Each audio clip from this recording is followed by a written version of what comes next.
Hello, Virgo. Welcome to Teresa's Readings. I am Teresa. Today we're here to do your 2020 card reading. Now, we're going to do a 12-card spread, and it's going to be one card per month, okay? I just want to thank everybody for this year's continued support, supporting the channel, subscribing, and viewing. You guys don't know how much it means to me. Thank you so much. Also, a reminder that every Tuesday and every Thursday at 10 a.m. Central Standard Time, I do my lives. Tuesdays are live micro readings. I'm sorry, I'm going to turn this phone off because if I don't, it's going to continue to go off all day long, right? Which is awesome. So, Tuesdays are live micro readings at 10 a.m. Central Standard Time, and Thursdays are live all signs love readings, okay? There is a community. It's free when you go to the All Signs Weekly Love Readings, and everybody kind of hangs out and talks and chit-chats while they listen to my readings. I love it. You guys are great. Okay, I'm also going to do a meet and greet the end, either the last week of February and or the first beginning week of March, and I'll let you guys know as we get closer to that, okay? So let's ask David, my guide, Spirit, and Universe to please give us the correct and true messages for my Virgos for 2020. Here we go. Okay, we have Leo, the Lion, Strength. Again, please. Ooh, look at there. We have Happiness. The Sun card. Again, Leo. Some of you may have Leos coming into your life. The Queen of Swords. Again. The King of Fire. Definitely a lot of fire in this reading. Again, please. The Ten of Swords. Again. Justice. Again, please. The Seven of Wands. Ooh. The Moon, card of Pisces. The Ace of Cups. Look at that. Looks like some new love coming in for my Virgos. Wow. That's crazy. This one came out first. That's Victory. The Seven of Wands. And the Fool, having faith, taking a leap of faith. One more, please. The Two of Wands. Let's see if we can move these down a little bit so you guys can see them all. Now, like I said, this is a 12-card spread. It will be one card representing each month. Let me see if I can pull this out a little bit for you guys. There we go. Okay, so let's put these cards aside and let's get to it. So starting in January, Strength. There may be something you're wrestling with. It may be a Leo that you're wrestling with. Also speaks of having strength, having courage, going forth. If there's something that you are wrestling with, and deep in your soul, regardless, when we're usually wrestling with someone, there are something, some situation, some relationship, it is, we have a feeling, right, an intuition down deep inside, what we really want to do. So be strong, okay, and do what your instincts tell you to do. Because it will lead in February to happiness. The Sun card, also card of Leo. I feel like particular group out there, you guys will be dealing with a fire sign. In particular, a Leo. This in January, it doesn't have to be. So if you're not dealing with a Leo, just have strength to get through this time where you're having to weigh your options, or perhaps having some kind of a discussion or disagreement with somebody. Could be work, could be love, but I don't see work here at all. I don't see one pentacle here. All I see is fire and water and air. Okay, no pentacles in this makeup for you guys. So next year, I feel, is going to be a strong focus on love and relationships. One in particular that's going to lead to happiness in February.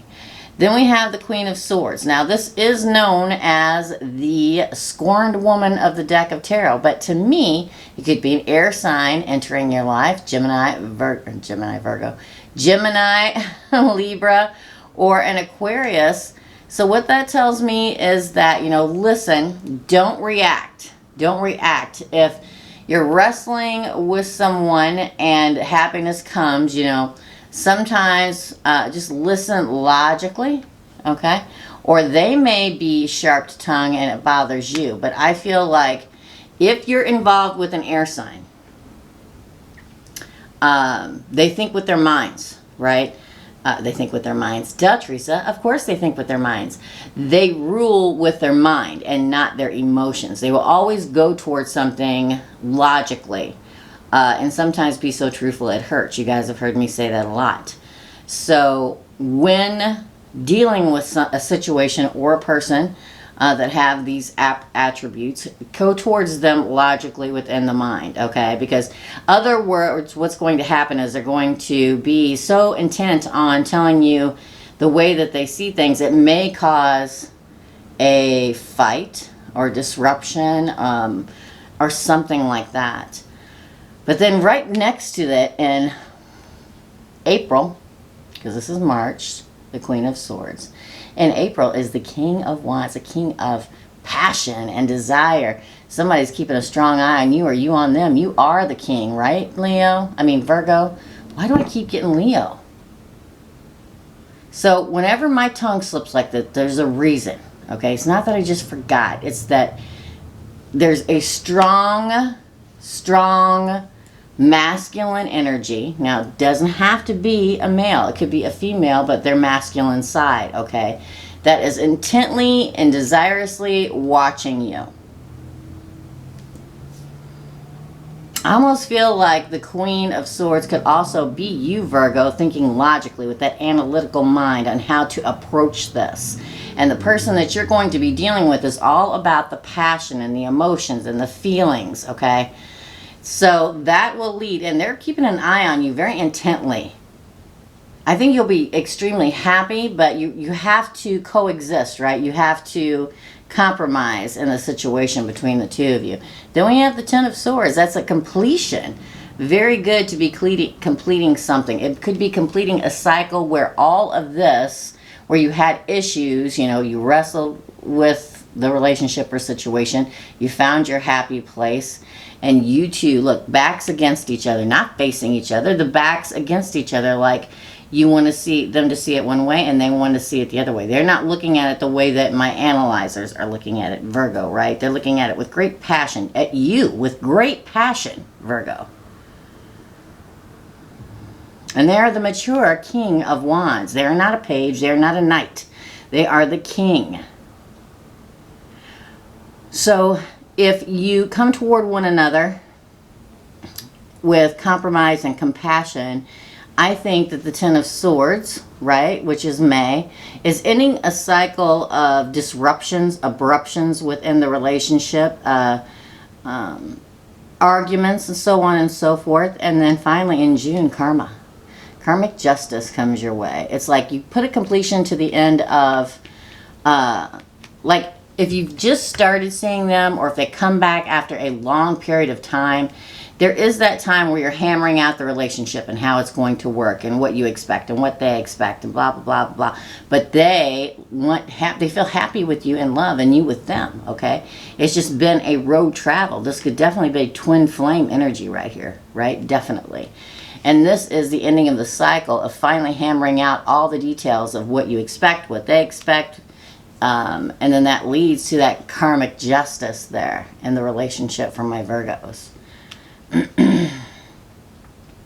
So then we have in July the Seven of Wands, protection, right?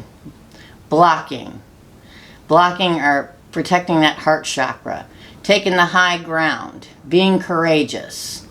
I feel for some of you out there, it's either you or the person that you're dealing with guarding their heart, right? Not wanting to get hurt or getting hurt again. But then in August, I get card of Pisces, right? We have the moon card, circular. The cycle turns forward, right? A new journey. Look, the lobster is getting ready to walk or crawl out and go down that path, a new path. Follow your intuition. Follow that gut feeling. It's like it's come a complete circle. It's a complete circle into karmic justice. I gotta write that down. If I don't write it down, guys, I'm gonna forget. A complete circle into karmic, a complete circle to karmic, a complete. If I don't write it down, y'all, I'll forget. Because I get so to love's karmic justice. That's what I'm gonna say. Because I believe this is all about love for my Virgos this upcoming year. So then when that cycle completes, right, you get the ending, you get your justice. It's like being courageous, taking the high ground in the relationship, not only you but them, working it all out, a steady flow in the relationship. Follow that gut feeling. Could be a Pisces you're dealing with, but I feel a lot of fire because it's like new love, right? Your cup runneth over. Could be, I don't believe in the Ace of Cups just for a new person. I believe that if it's somebody from your past coming back and you work it all out, it's a new beginning of love. Okay, a whole new beginning. This is September. Then we have in October the card of victory, another fire card.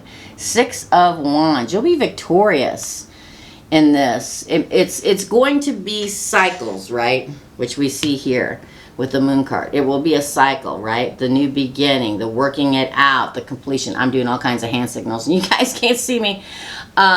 And that's what's going to lead to justice finally coming in. Learning how to take the high ground, right? Be courageous and go with that gut feeling, because your cup will get refilled again or filled again or for the first time by this person. I think this could go either way. Then victory within the relationship here with the 6 of Wands. And the Fool card, having faith and taking a leap of faith, starting that whole new beginning. This is card 0. The Fool is the main character of the deck of tarot. He is Brad Pitt in the Brad Pitt movie. Everything that happens on these cards are things that happen along the Fool's journey, okay? Then it's like you guys go through the circular pattern and come out victorious and fresh and new there at the end. And that's when you start that new path, right? Choosing that new path that's going to give you guys the world at your fingertips in this relationship. It'll be a long road. There'll be wrestling and then happiness and then working it out and compromising, looking from each other's point of view, ending the cycle of any kind of disagreements or arguing or anything where it was the part of your relationship that you wanted to compromise and learn with each other. It's building the relationship, which leads to that karmic justice. Putting each other first, taking the high ground in battles or disagreements or points of view, and going with your gut, because that cycle starts again. It fills that cup up again. Victory, a new beginning, and that new path. Look at that. That new path. It's beautiful, Virgo. Listen, I hope that you enjoyed this reading. If you did, please give it a thumbs up and share, and also subscribe if you hadn't. I'd love that. It'd be awesome. And hit the notification bell button. Like I've been telling everybody, there's been a big sweep, and I've had several people contact me and say even their subscription has been turned off 2 or 3 times. So please double check that. Here is wishing you a beautiful road. It's a growing road, growth, okay? It's the road and the things that we go through that builds the relationship stronger and stronger and stronger. And relationships are always secular. There are ups and there are downs. But when you're in a relationship for a long period of time, and in the end, victory and a fresh start, that means you two worked at it and you get to start this path together. Much, much love and blessings to my beautiful, beautiful, victorious Virgos out there. I wish you much love and happiness in 2020. And I'll see you all real, real soon. Bye.